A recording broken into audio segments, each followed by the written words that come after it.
Lecture में हमने देखा कि किस तरीके से जो है वो हम लॉगिन पेज क्रिएट कर सकते हैं। ठीक है, तो यहाँ पर बूटस्ट्रैप इंक्लूड नहीं हो रही थी, तो बूटस्ट्रैप भी इंक्लूड कर लेते हैं। कुछ नहीं करना है, हमने राइट क्लिक करना है इसमें जाके और मैनेज नेगेट पैकेजेस, यहाँ पर ब्राउज में आना है आपने और यहाँ पर सिंपल बूटस्ट्रैप लिखना है आपने। तो बूटस्ट्रैप का अब मैं जो है वो 4.0 वर्जन यूज कर रहा हूँ, आप 5 भी यूज कर सकते हो।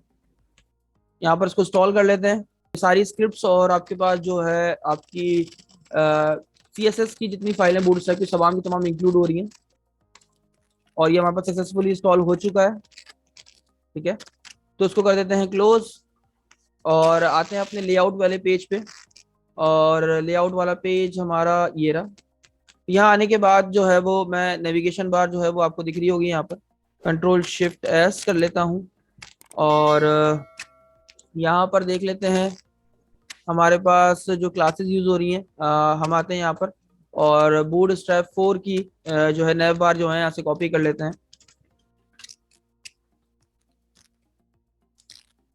यहाँ पर आते हैं और ये कोड हमारे पास मौजूद है, सिंपल वाला ले लेते हैं एक नेविगेशन बार। ये वाली जो है वो नैव बार हम यूज कर लेते हैं, तो मैं इसे कॉपी कर लेता हूँ और यहाँ पर आते हैं अपने कोड में वापस। ठीक है, तो यहाँ पर आने के बाद इससे पहले पेस्ट कर रहा हूँ अभी इसलिए क्योंकि मैं इसमें से सारा लिंक्स उठाना चाह रहा हूँ।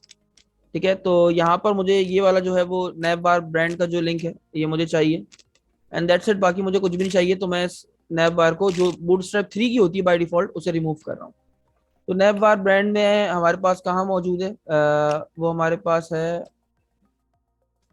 ये रहा। ठीक है, तो इसकी जगह मैं क्या कर देता हूँ, वो एक्शन लिंक जो मैंने जो कॉपी किया है वो यहाँ पर मैं पेस्ट कर देता हूँ। ठीक है, और इसका नाम रख लेते हैं हम ऑथेंटिकेशन, Ctrl+Shift+S कर लेते हैं और एंड दैट्स इट। और हमारे पास यहाँ पर आते हैं इस कंट्रोलर में और यहाँ पर आने के बाद कुछ व्यूज बना लेते हैं। एक हम बना लेते हैं public action result.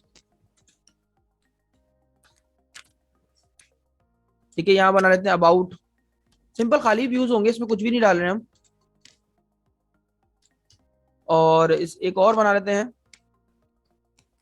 About contact और फीडबैक, फीडबैक एंड देन हमारे पास एक कॉन्टेक्ट। इनके व्यूज क्रिएट कर लेते हैं, add view, simple empty view, और यहाँ पर आके लिख लेते हैं दिस इज अबाउट पेज। और इसी तरीके से हमारे पास फीडबैक का व्यू क्रिएट कर लेते हैं। तो ये बेसिकली मैं इसलिए कर रहा हूँ, मैं चाहता हूँ कि जब मैं लॉगिन करूँ ना, लॉगिन से पहले ये 3 जो व्यूज है ना ये किसी को ना दिखे, जब लॉगिन हो तभी जो है वो यूजर को डिस्प्ले हो, अदरवाइज ये डिस्प्ले ना हो। ठीक है, तो यहाँ पर आते हैं, इसका भी जो है वो फीडबैक का क्रिएट कर लेते हैं और इसका नाम रख लेते हैं दिस इज फीडबैक पेज। और ये कॉन्टैक्ट का भी क्रिएट कर लेते हैं, this is contact page. And then last में जो है हम एक और बना लेते हैं होम के नाम से और इसका नाम रख लेते हैं this is home page. Save कर लेते हैं और यहाँ पर आते हैं फीडबैक के अपने लेआउट में, और लेआउट वाले पेज में हम इनके जो है नाम सेट कर लेते हैं @HTML.action_link। नंबर 1 पहले कि आपके पास का नाम क्या होगा, तो नाम मैं रख लेता हूँ होम। सेकंड, इसका एक्शन क्या है, तो एक्शन है हमारे पास होम का, होम ही है, हमने होम के नाम से रखा है। आप यहाँ पर क्लिक करो तो आपको देखो दिख जाएगा सबसे पहले टेक्स्ट, फिर एक्शन नेम। अगर आप चाहो तो इसका कंट्रोलर भी डिफाइन कर देते हो थर्ड पे, लेकिन चूंकि अभी हम इसी कंट्रोलर में काम कर रहे हैं तो हमें सच नीड नहीं है। तो यही चीज मैं जो है वो सब पे लगा देता हूँ ताकि मेरे पास सारे के सारे जो बटन है वो क्रिएट हो जाए। ये डिसेबल वाला हमें नहीं चाहिए। यहाँ इसके बाद हम रख लेते हैं अबाउट, फीडबैक एंड लास्ट में कॉन्टेक्ट। अब इनके एक्शन नेम भी चेंज कर लेते हैं, तो हमने अबाउट का नाम रखा था अबाउट, फीडबैक का फीडबैक ही रखा था, देख लेते हैं एक बार फिर भी फीडबैक। ठीक है, एंड देन लास्ट में आ जाता है हमारे पास कॉन्टेक्ट। सेव करते हैं तो ये हमारे पास जो है हमारा मेन्यू जो है वो क्रिएट हो चुका है। यहाँ पर आते हैं अपने लॉगिन पेज में और दोबारा से एक दफा इस प्रोजेक्ट को रन कर लेते हैं। तो ये नैव बार हमारी क्रिएट हो चुकी है, आपको डिस्प्ले हो रही होगी यहाँ पर। ठीक है, तो दैट्स इट। यहाँ पर हमारे पास ये हमारे टेक्स्ट बॉक्सेस भी चल चुके हैं। तो यहाँ पर अगर मैं बासित का रिकॉर्ड लूँ और पासवर्ड 1 2 3 4 इंटर करूँ तो क्रिएट करूँ, तो आप देख सकते हो मेरे पास यहाँ पर सारे जो है वो लिस्ट आ चुकी है इंडेक्स पेज पे। बाकी अबाउट पे जाना चाहता हूँ, फीडबैक पे, कॉन्टैक्ट पे, होम पे, तो यहाँ से मैं जा सकता हूँ। क्लियर? तो इसको कर देते हैं क्लोज। और यहाँ पर ये जो कॉन्फ्लिक्शन हो रही है कि जो आपकी जो नैब बार है वो नीचे आई, बिकॉज ऑफ इसलिए क्योंकि आपके पास कंटेंट वाला फोल्डर जो क्रिएट होता है उसमें एक site dot C S S का फोल्डर होता है, तो इसकी वजह से कॉन्फ्लिक्शन हो रही है। आप इसको डिलीट कर दो तो आपका ये जो नेविगेशन बार है बिल्कुल ठीक हो जाएगी। तो लेआउट में आते हैं और इसका कलर भी थोड़ा सा चेंज कर देते हैं, बीजी डेंजर और नैब बार डार्क। That's it. ये हो गया हमारा काम। ठीक है। और एंकर टैग की हमें जरूरत नहीं है। ठीक है, ये खुद ही एक एक्शन लिंक है।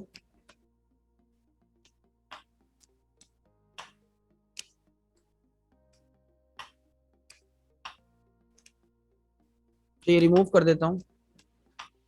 अब चला के देख लेते हैं एंड देन हम आगे ऑथेंटिकेशन के ऊपर काम करेंगे।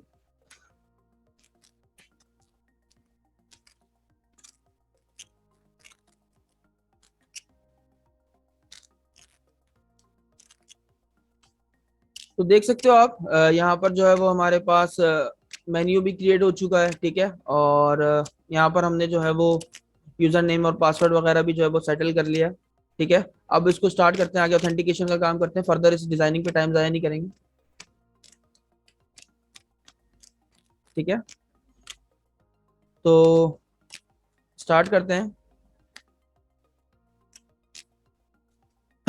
यहाँ पर आते हैं हम अपने लॉगिन कंट्रोलर में। सबसे पहले आपने कहाँ जाना है ऑथेंटिकेशन के लिए? फर्स्ट रूल आपके पास क्या है कि आपने जाना है अपनी वेब कॉन्फ़िग की फाइल में। यहाँ पर आने के बाद आपने जाना है ये सिस्टम डॉट वेब वाला जो आपके पास एक टैग दिख रहा है, इसमें आना है। आपने इसमें आके एंटर करना है और एंटर करने के बाद आपने यहाँ पर क्या यूज करना है, एक एट्रीब्यूट जिसका नाम है ऑथेंटिकेशन। ठीक है, ये आपने लगा देना है। और उसके बाद आपने इसके अंदर जो है इस ऑथेंटिकेशन के अंदर आने के बाद आपको मैंने बताया था हम कौन सा मोड जो है, हम 3 टाइप्स जो हमारे पढ़ी थी कि ऑथेंटिकेशन में हम जो यूज कर रहे हैं वो फॉर्म है। तो यहाँ पर हम जो मोड यूज करेंगे वो हमारे पास कौन सा है? फॉर्म्स। ठीक है, आपको मैंने दिखाया था आपके पास यहाँ पर अगर आप देखो तो फॉर्म ऑथेंटिकेशन भी है, विंडो भी है और पासवर्ड भी है। तो फॉर्म ऑथेंटिकेशन क्या है कि जिसे जो है क्रेडेंशियल की जरूरत पड़ती है, यानी for form authentication the user needs to provide his credential through a form. यानी फॉर्म के जरिए जो है यूजर अपने क्रेडेंशियल को प्रोवाइड कर रहा होता है। तो हम फॉर्म ऑथेंटिकेशन को इसलिए यूज कर रहे हैं। तो ये लिखने के बाद आपने इसके अंदर आना है, स्टैक के अंदर आना है और आपने क्या यूज करना है, यहाँ पर आपने लिखना है फॉर्म्स। ठीक है। और उसके बाद आपने यहाँ पर एक एट्रीब्यूट लिखना है जिसका नाम है लॉगिन यूआरएल। इसमें जरा इंपॉर्टेंट बात है, जरा ध्यान दीजिएगा। ठीक है, इसमें लॉगिन यूआरएल के अंदर आपने क्या बताना है? सबसे पहले आपके पास आपने, यानी आप वो चाहते हो कि जब भी वो किसी पे क्लिक करे यानी किसी भी पेज पे जाए तो वो हर बार एक लॉगिन पेज पर आ जाए। जब तक वो लॉगिन उसने क्रेडेंशियल ना दिए हो वो वेबसाइट में जो है वो इंटर हो ही ना सके और हर बार वो लॉगिन पेज पर आता रहे। तो सबसे पहले हमने यहाँ पर डिफाइन करेंगे अपने कंट्रोलर का नाम। तो कंट्रोलर का नाम क्या था? हमारे कंट्रोलर का नाम था होम। और हमारे लॉगिन यानी जो हमने एक्शन बनाया था लॉगिन के नाम से, उसका नाम क्या था? लॉगिन। यहाँ पर देखो आप, तो अभी मैं अपने कंट्रोलर में आता हूँ ताकि आपको दिखा सकूं। ये रहा मेरा कंट्रोलर, साइन अप कंट्रोलर था, सॉरी। साइन अप के नाम से हमने कंट्रोलर बनाया और उसमें हमने एक्शन कौन सा यूज किया लॉगिन के लिए? लॉगिन। ठीक है। तो आते हैं वेब कॉन्फ़िग की फाइल में। कंट्रोलर का नाम क्या हमारे? Sign up. ठीक है, साइन अप। ठीक है। एंड देन हमारे पास एक्शन क्या है? एक्शन है हमारे पास लॉगिन। ठीक है, बस आपने इसको क्लोज कर देना है। अच्छा, ये जो है वो आप इसको ऐसे भी क्लोज कर सकते हो, आप ये जो है वो इस तरीके से भी क्लोज कर सकते हो। कंट्रोल शिफ्ट एस करना है और ये करने के बाद सिंपली आपने जाना अपने कंट्रोलर में और आप जिसको चाहते हो कि यूजर जो है वो इस पेज को यानी इस चीज को, इस एक्शन को जो है वो व्यू ना कर सके डायरेक्टली, तो आप सिंपल जाना। आप चाहते हो इंडेक्स ना दिखे उसको तब तक जब तक वो लॉगिन यानी क्रेडेंशियल जब तक उसको नहीं मिल जाते तब तक वो इंडेक्स पेज ना देख सके। तो आपने आगे उसमें एक ऐसा एट्रीब्यूट लिखना है जिसका नाम है ऑथोराइज। तो आप जो जो डिस्प्ले नहीं करना चाहते हो आप उस पर लगा दो ऑथोराइज। मान लो मैं नहीं चाहता जब तक वो डिटेल्स देखे जब तक वो लॉग इन ना हो, तो डिटेल्स पे लगा दिया। क्रिएट क्रिएट तो साइन अप यूज हो रहा है तो ये तो फॉर्म हमें दिखाना है उसको। ठीक है। एडिट नहीं कर सके तब तक जब तक वो लॉग इन ना हो, उसकी क्रेडेंशियल मैच ना हो। ठीक है, इस एडिट, अच्छा गेट के मेथड पे भी लगाना है, अपने पोस्ट के मेथड पे भी लगाना है। ठीक है, दोनों पे याद रखिएगा। डिलीट भी नहीं करे तब तक जब तक वो लॉग इन ना हो। एंड देन इसके अलावा होम पेज दिख सकता है, अबाउट भी ना दिखे, फीडबैक भी ना दिखे और कॉन्टैक्ट भी ना दिखे। चलो कॉन्टैक्ट दिख जाए, होम और कॉन्टैक्ट दिख जाए, बाकी कोई पेजेस इसको डिस्प्ले ना हो। ठीक है, यानी जब भी वो इन पेजेस पे क्लिक करेगा तो वो कहाँ चला जाएगा, वापस लॉग इन पेज पे। चला लेते हैं, यहाँ पर आके चेक करते हैं। और अभी मैं डायरेक्टली यहाँ से अगर इंडेक्स पेज पे जाने की कोशिश करूँ, साइन अप के कंट्रोलर में इंडेक्स पे अगर मैं जाऊँ, तो आप देखो मुझे ये बार बार रिटर्न कर रहा है। कहाँ पर देखो एक यूआरएल चेंज हो गई है, ये रिटर्न कर देता है कहाँ पर मुझे, साइन अप इंडेक्स। ये कैसे हो रहा है, ये ऐसे हो रहा है कि हमने वेब कॉन्फ़िग की फाइल में, आपको याद हो तो हमने वेब कॉन्फ़िग की फाइल में क्या लिखा था, लॉगिन यूआरएल में साइन अप कंट्रोलर, और उसके एक्शन कौन सा है, लॉगिन में जाते हैं। यानी अब अगर वो किसी भी जो है ना, जो जो हमने ऑथराइज किए में, अगर वो उनमें से किसी पे भी जाने की कोशिश करता है, देखो कॉन्टैक्ट पे जा पा रहा है, होम पे जा पा रहा है, अबाउट पे नहीं जा सकता, तो वो ऑथराइज हो गया। ठीक है, ये वही व्यू कर सकता है जो हमने इसको भी जो है, यानी जब तक इसकी बायोमेट्रिक वेरिफिकेशन पूरी तरीके से नहीं हो जाती, यानी एज अ क्रेडेंशियल, जब तक वो अपने यूजर नेम और पासवर्ड सही से नहीं दे देता, तब तक वो इन तमाम पेजेस को विजिट नहीं कर सकता। ठीक है, तो मान लो यहाँ पर हम आते हैं और एज अ जो है बासित को जो है वो एंटर करवाते हैं 1 2 3 4 क्रिएट, सॉरी हमने साइन अप कर लिया, हमें लॉगिन पेज पे जाना है, ये हमारा लॉगिन पेज ही है। यहाँ पर अगर हम साइन लिखते हैं बासित 1 2 3 4 पासवर्ड, तो हम लॉगिन नहीं हो पा रहे, बिकॉज ऑफ इसलिए क्यों, क्योंकि मैं आपको इसका रीजन बताता हूँ। हमने इसको क्लोज करना है और हमें जाना है अपने कंट्रोलर में, और हमने यहाँ पर एक सेंटेंस लिखना है यहाँ पर अपने लॉगिन में। क्या लिखना है, फॉर्म्स ऑथेंटिकेशन। इसके लिए आपको using system dot web security की जो है वो रेफरेंस यूज करना पड़ेगा, ऑथेंटिकेशन। तो आपने इसका जो है वो रेफरेंस ऐड करना होगा,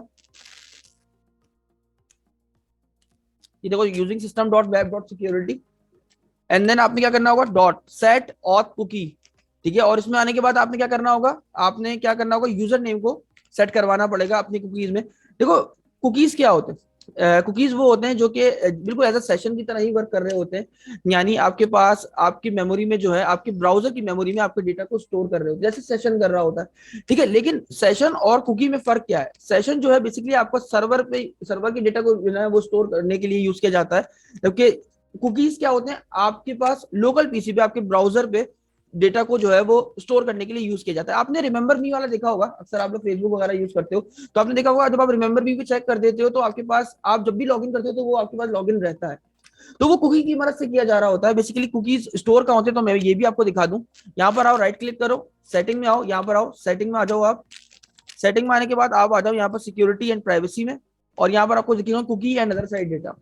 यहाँ पर आ जाओ, यहाँ आने के बाद आपको दिख रहा होगा see all cookies and site data.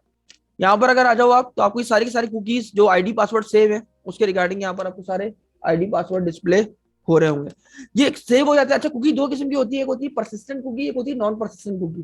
Persistent cookie वो होती है कि आप परमानेंटली जो है वो अपना पास, यानी जो पासवर्ड और यूजर नेम वगैरह वो आप अपनी कुकीज में सेव करवाना चाहते हो। और नॉन परसिस्टेंट कुकी वो होती है आपके पास कि आपके पास जैसे ही आपका ब्राउजर क्लोज हो तो वो क्या हो जाए, रिमूव हो जाए या डिस्ट्रॉय हो जाए। ठीक है, तो यहां पर हम आते हैं अपने कोड में, और कोड में आने के बाद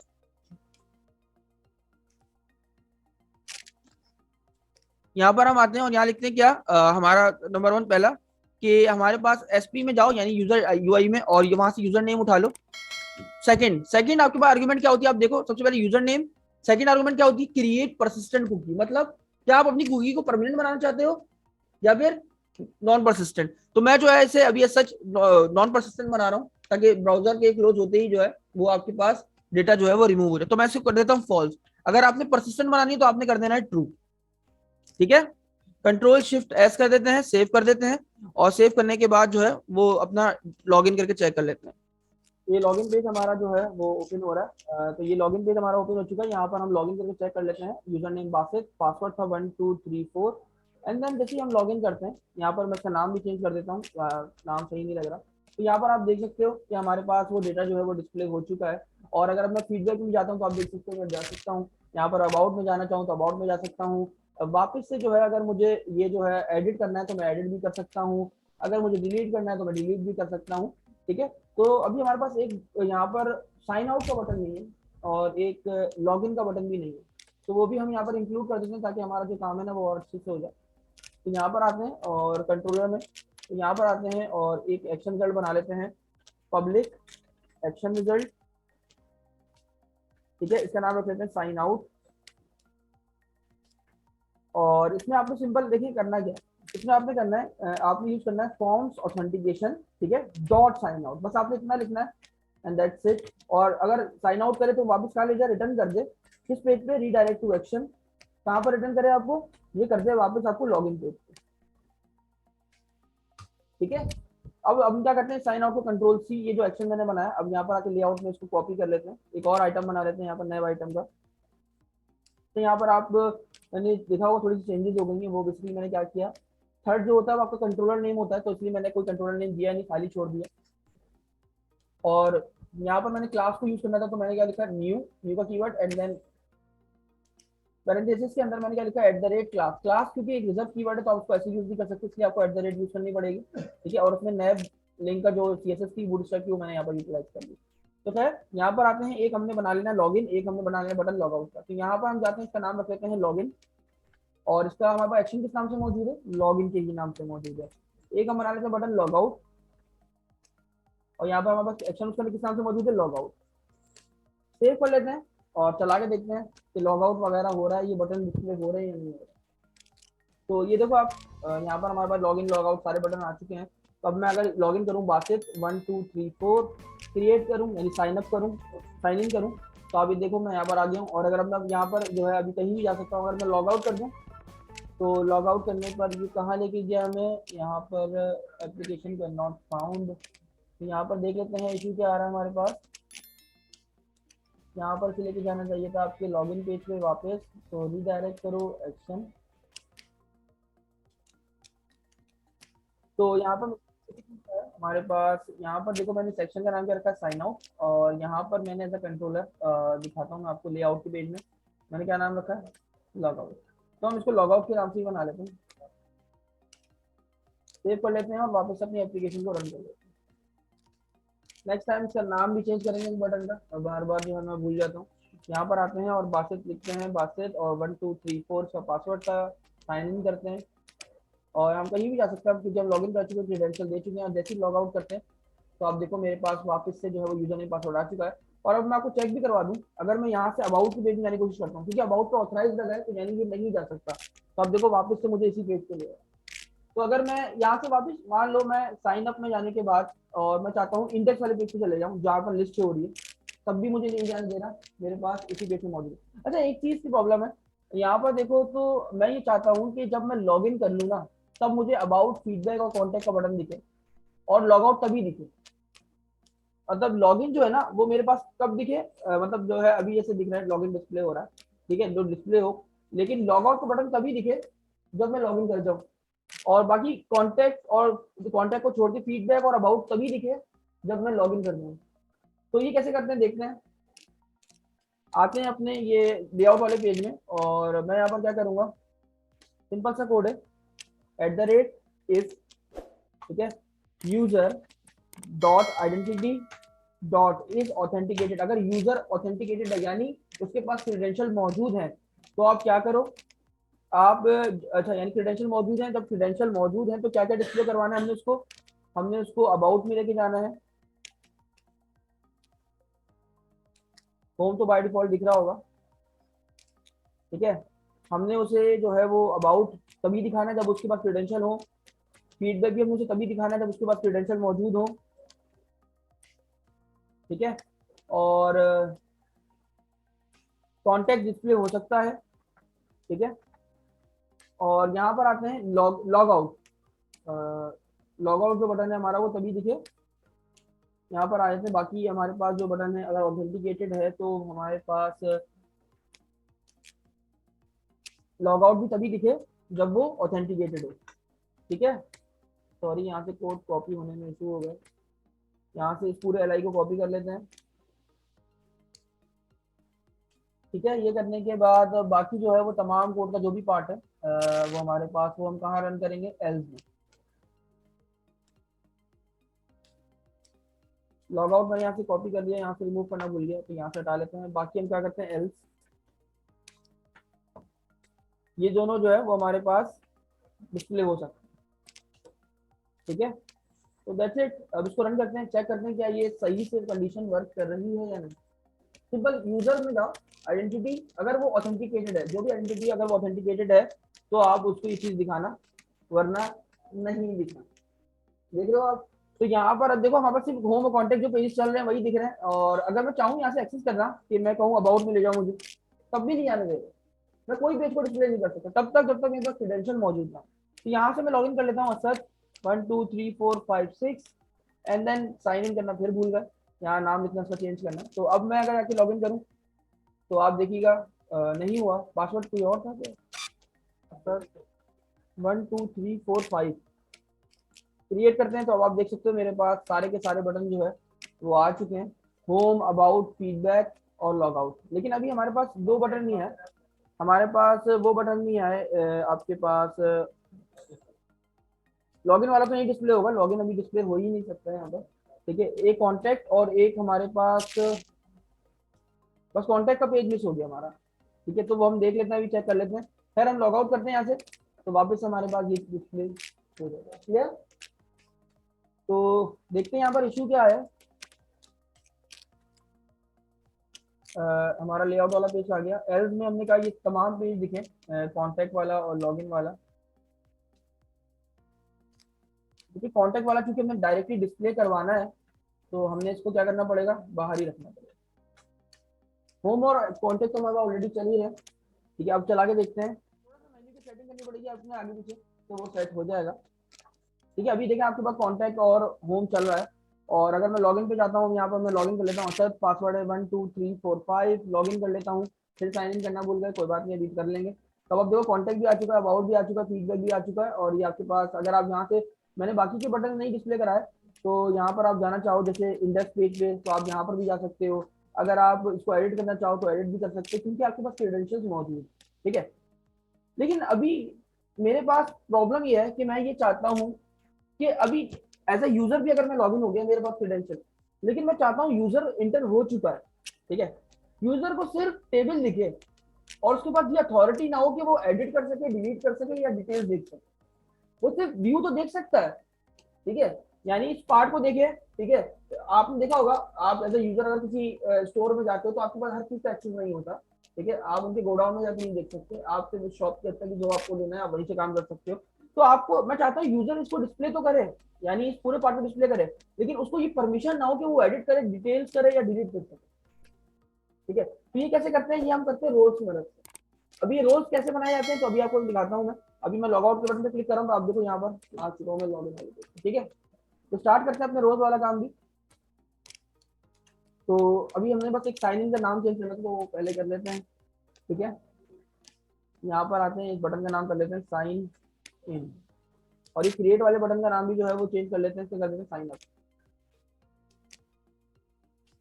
साइन अप। ठीक है, अब ये सब चीजों को बंद कर देते हैं सिवाय कंट्रोलर के अलावा हमने कुछ भी नहीं खोलना। ठीक है, तो हमने सबसे पहले कहाँ जाना है, आपने जाना है अपनी वापस से वेब कॉन्फ़िग की फाइल में। इससे भी पहले आपने कहाँ जाना है, आपने जाना है अपने डेटाबेस में। डेटाबेस में जाने के बाद आपने क्या करना है, यहाँ पर आपने एक टेबल क्रिएट करना है, क्रिएट टेबल्स, और इसका आप नाम रखो यूजर रोल्स। यूजर के क्या क्या रोल है, कोई एडमिन है, कोई कस्टमर है, कोई अकाउंटेंट है, हर किसी के अपने अपने रोल है। जैसे आपको एसक्यूएल सर्वर में पढ़ा था कि हम चाहते हैं कि हम उसको उतना ही डेटा डिस्प्ले करवाएं जितना वो उसके लिए उसकी उसकी जो है उसका रोल है। तो मैं चाहता हूँ कि मैं सबको एक रोल असाइन कर दूं, जैसे बासित का रोल जो है वो मैंने कह दिया कि वो जो कस्टमर है और सब एक एडमिन है। तो एडमिन तो पूरा जो है वो आपके पास साइट को डिस्प्ले कर सकता है, हर चीज एडिट कर सकता है, लेकिन अभी क्योंकि बासित भी जब लॉगिन हो रहा था वो एडिट भी कर पा रहा था, डिटेल भी देख पा रहा था, डिलीट भी कर पा रहा था। तो हम उनके कुछ रोल सेट करेंगे यहाँ पर, जिसके बिहाफ पे जो है ना हम उनको उतनी ही परमिशन देंगे जितना हम उसको दिखाना चाहते हैं। तो यूजर रोल्स, मैंने एक टेबल का नाम रख लिया, यहाँ रख लेते हैं रोल्स आईडी के नाम से, इंटीजर प्राइमरी की। ठीक है, प्राइमरी की स्पेलिंग अलग, और लगा लेते हैं आइडेंटिटी। ठीक है, उसके बाद हम इस टेबल को, ये वाला टेबल को, यानी इसकी प्राइमरी की एज अ फॉरेन की इससे बात करें ताकि हम इसके बिहाफ पे रोल सेट कर सकें। तो यहाँ पर साइन इन आईडी जो है मैं उसको एज एट्रीब्यूट ऐसे यही इसी टाइप का इस्तेमाल कर रहा हूँ, इंटीजर। ठीक है, अच्छा ये इससे ज्यादा अच्छा है कि हम आसान तरीके से इस्तेमाल करें, और हम इसको रिफ्रेश करें तो हमारे पास आ जाएगा डीबी ऑथेंटिकेशन के नाम से। इसके टेबल में जाते हैं, राइट क्लिक, न्यू टेबल, और यहाँ पर हमने रोल आईडी के नाम से बनाया था, तो रोल आईडी इसको हम क्या करना था, प्राइमरी की, सेट प्राइमरी की, इसकी डेटा टाइप क्या कर लेते हैं, इंटीजर। ठीक है, उसके बाद हमने क्या किया था, हम इसको फॉरेन की बनाना चाहते थे इस टेबल। तो यहाँ पर हम क्या करते हैं, साइन इन आईडी को ले लेते हैं और इसको एज अ फॉरेन की पास कर देते हैं इस टेबल में। तो राइट क्लिक, रिलेशनशिप, ऐड, यहाँ पर आओगे इस वाले कॉलम में, इसको सिलेक्ट करोगे। ये पूछ रहा पहला प्राइमरी की कौन सी टेबल मौजूद थी, तो भाई हमारे साइन अप के टेबल में प्राइमरी की किस नाम से थी, साइन इन आईडी। और इस टेबल में हम किसको फॉरेन की बनाना चाहते हैं, तो मैंने कहा आप बना दो साइन इन आईडी। तो यहाँ प्राइमरी की एज अ फॉरेन की पास हो रही है, तो ये क्लोज, ये मेरी फॉरेन की बन चुकी है। यहाँ पर आता हूँ और सिंपल रोल्स का जो है वो एक कॉलम बना लेता हूँ, जहाँ पर एन वार्चा डेटा टाइप रख लेते हैं, कंट्रोल ऐसे सेव कर लेते हैं और इसका नाम रख लेते हैं यूजर रोल। सेव कर देते हैं, सेव हो चुका है। तो अब इसको रिफ्रेश कर लेते हैं। तो आप यहाँ देख सकते हो पहला जो आईडी है उसका नाम क्या है, बासित, और सेकंड पे असद। तो यहाँ पर आता है क्योंकि इन दोनों टेबल्स का आपस में रिलेशन हो चुका है, तो रिकॉर्ड ऐड कर लेते हैं कुछ। अच्छा, बासित की आईडी क्या थी, 1, और बासित का रोल मैं दे देता हूँ कस्टमर। ठीक है, कस्टमर। और असद की आईडी क्या थी, हम यहाँ पर जो है वो आइडेंटिटी लगाना भूल गए, खैर कोई बात नहीं। और यहाँ पर 2 रिकॉर्ड करते हैं। असद की आईडी क्या थी, 2, और असद यहाँ पर रोल क्या उसका, एज अ एडमिन। ठीक है, सेव कर लेते हैं इसको। ठीक है, अब हम इसको अपने एसक्यूएल सर्वर, अपने विजुअल स्टूडियो में भी जो है वो फैच करना पड़ेगा, अपने मॉडल को अपडेट करना पड़ेगा अगर हम ये टेबल को इंक्लूड करना चाहते हैं। तो बड़ा सिंपल है, आपने अपने मॉडल में जाना है, इस ईडीएमएक्स डायग्राम में जाना है, यानी ये आपकी ईआरडी है, राइट क्लिक करना है, अपडेट करना है अपने मॉडल को। तो हमने रिफ्रेश नहीं करना, यानी हमने इस टेबल में अगर कोई कॉलम ऐड किया होता है और हम चाहते हैं इसमें और ऐड हो जाए, तो हम रिफ्रेश पे जाते हैं। लेकिन हमने एक टेबल को ऐड किया तो ऐड पे जाएंगे, ये लोग आपको यूजर रोल का टेबल दिख जाएगा, आपने सिंपल चेक बॉक्स पे चेक लगाना है, फिनिश करना है। तो आप देखो आपके पास यहाँ पर आपका जो टेबल है वो क्रिएट होकर आ चुका है। क्लियर, इसको सेव कर लेते हैं। ये काम करने के बाद तो ये सेव हो जाए आपके पास, आपने जाना है वापस जो है अपनी वेब कॉन्फ़िग की फाइल में, और जहां आपने ये कोड किया था कहां पर, ये सिस्टम डॉट वेब वाला ऑथेंटिकेशन वाला कोड ये रहा। इसके बाद आपने आके लिखना है, क्या लिखना है आपने आगे, इसके बाद आपने एक एट्रीब्यूट लिखना, रोल मैनेजर। मैनेजर का रोल क्या है, ठीक है, और उसमें आने के बाद आपने क्या लिखना है, यहाँ पर आपने लिखना है प्रोवाइडर्स। ठीक है, इतना लिखने के बाद आपने सेव कर लेना है, और सेव करने के बाद अभी इसका काम और बाकी है, तो आपने वापस यहाँ जाना है और आपने एक क्लास ऐड करनी है। आप इसे कहीं भी ऐड कर सकते हो, मैं ग्लोबली यहीं पर ऐड कर देता हूँ। ठीक है, तो आप इसको कोई भी नाम रख लो, सिंपल हमने क्लास ऐड करनी है, तो ऐड न्यू क्लास।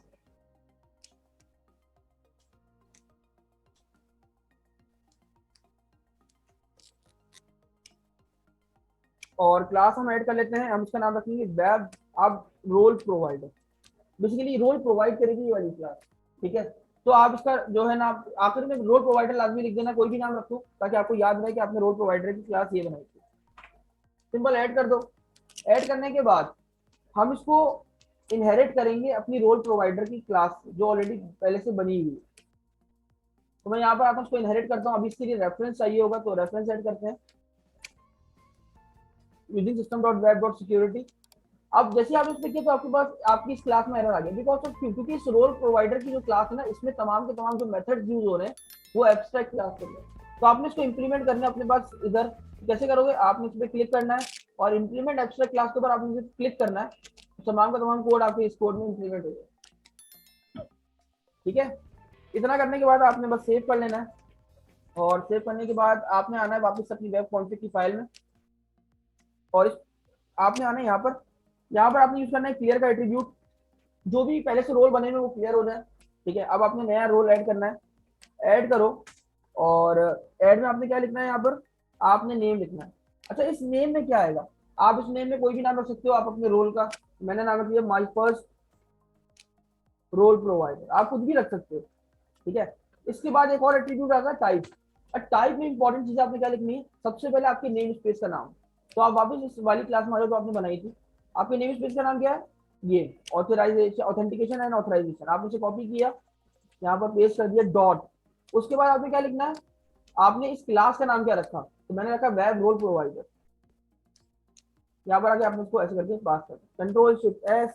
ये करने के बाद आपने रोल मैनेजर में आना है, यहाँ पर एक एट्रीब्यूट यूज करना है अपने default role, default provider. Default provider क्या है, यानी अभी आपने, वैसे तो आप काफी सारे रोल ऐड कर सकते हो, लेकिन अभी हमने यही बनाया तो हम इसको एज अ डिफॉल्ट रख लेते हैं। और आपने एक एट्रीब्यूट और लगाना है लाजमी, इनेबल, इसको ऑन कर देना है, ट्रू कर देना, दैट्स इट, कर लिया। Control shift S. अच्छा एक चीज और मैं बताना भूल गया आपको, अगर आप अभी जो मैं आपको ऑथराइजेशन सिखा रहा था, जो हमने डिफरेंट डिफरेंट जो है वो यहाँ पर यूज करी है हर जगह पर, तो अभी मैं सब जगह से ऑथराइजेशन अगर मैं हटा दूँ और मैं चाहता हूँ ग्लोबली सब पेजेस के ऊपर ऑटोमेटिकली लग जाए, हर पेज पे खुद ही लग जाए, ठीक है, हर व्यूज पे जो है वो ऑटोमेटिकली अप्लाई हो जाए, तो वो कैसे होता है, तो वो देख लेते हैं एंड देन आगे रोज पे काम करते हैं।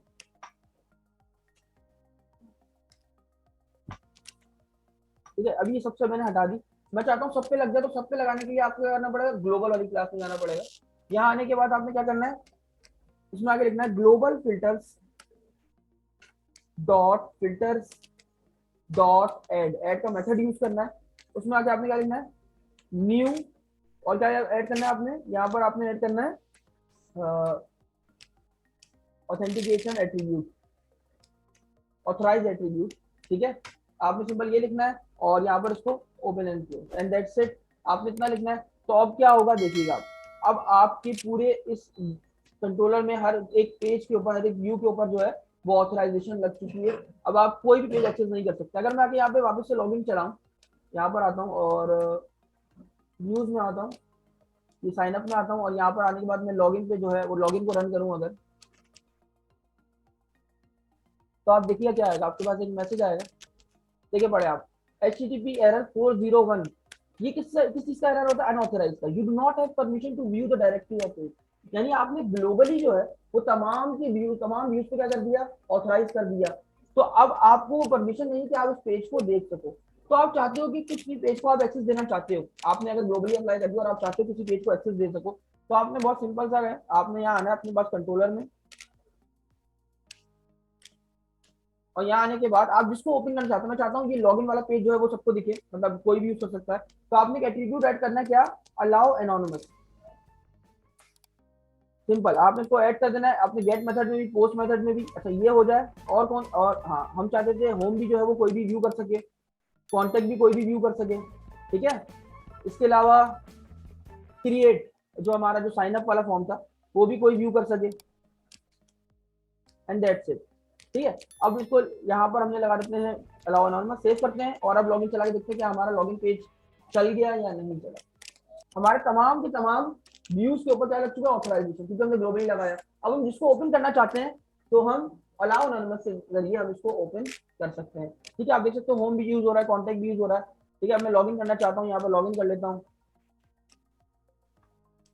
तो यहाँ पर आप देख सकते हो मैं जो है वो लॉगिन कर पा रहा हूँ, ठीक है। तो आप इस तरीके से ग्लोबली भी जो है वो ऑथराइज लगा सकते हो, ऑथराइजेशन, ठीक है। वापस आते हैं अपने रोज वाले पे, और रोज वाले पे आने से पहले हमें क्या करना पड़ेगा, हमें ये सिंगल वाली जो हमने ऑथराइजेशन लगाई है ये वाली, खैर अभी आते हैं हम यहाँ पर हमने जो ये रोल प्रोवाइडर वाली क्लास बनाई इसमें आनी है, और आपने क्यूरी लिखनी है, कहाँ लिखनी है, वैसे तो आप ये तमाम के तमाम रोल सेट कर सकते हो, लेकिन हमें इन सब की जरूरत अभी नीड नहीं है। हम आते हैं इसमें गेट रोल फॉर यूजर, यहाँ पर आते हैं, हमें सबसे पहले तो अगर हम डेटाबेस की कोई मॉडल्स को यूज करना चाहते हैं कंटेक्स्ट क्लास को, तो हमें क्या करना पड़ेगा, आपको पता है, आपको उसका रेफरेंस सेट करना पड़ता है। हम डायरेक्टली यही ऐड कर देते हैं यूजिंग वेरिएबल, इसका नाम रख देते हैं context class, context is equal to new, और किस नाम से थी वो, ऑथेंटिकेशन एट्रीब्यूट नाम था शायद उसका, हम यहाँ पर आगे चेक भी